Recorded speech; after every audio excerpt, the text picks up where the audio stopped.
मथुरा में यमुना की सुरक्षा को लेकर प्रशासन अब पूरी तरह से अलर्ट मोड पर है।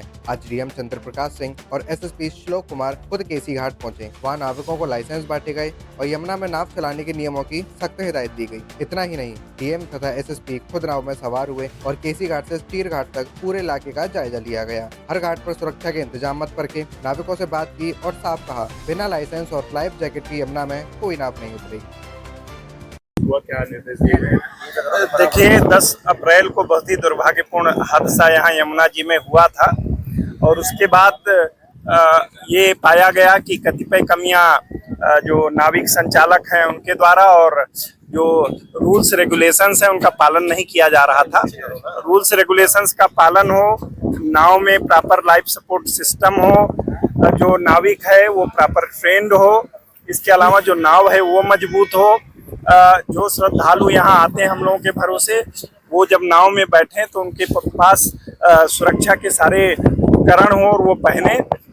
इसमें काफी मंथन किया गया। 2024 में नगर निगम के द्वारा रूल्स रेगुलेशंस पारित किए गए थे, लेकिन पता नहीं किन कारणों से वो एग्जीक्यूट नहीं हो पाए थे। उनको एग्जीक्यूट किया गया।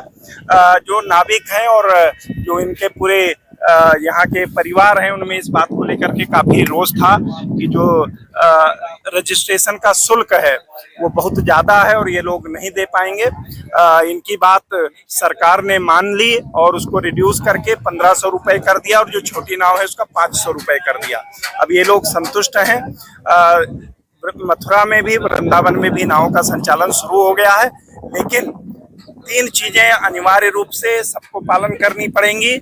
एक तो चाहे वो नाविक हो, चाहे उसमें बैठने वाले लोग हों, वो ये वाला जो जैकेट है ये अनिवार्य रूप से उनको पहनना पड़ेगा, लाइफ सपोर्ट जैकेट। दूसरा, जो नाव में बैठेंगे उसकी संख्या निर्धारित की गई है। जैसे हम लोग लिफ्ट में बैठते हैं, चढ़ते हैं तो उसमें लिखा होता है 10 आदमियों के लिए अनुमन्य, इसका वजन इतना हो सकता है। उस तरीके का नाव के नाविक हैं या नाव के जो मालिक हैं उनको भी पालन करना पड़ेगा।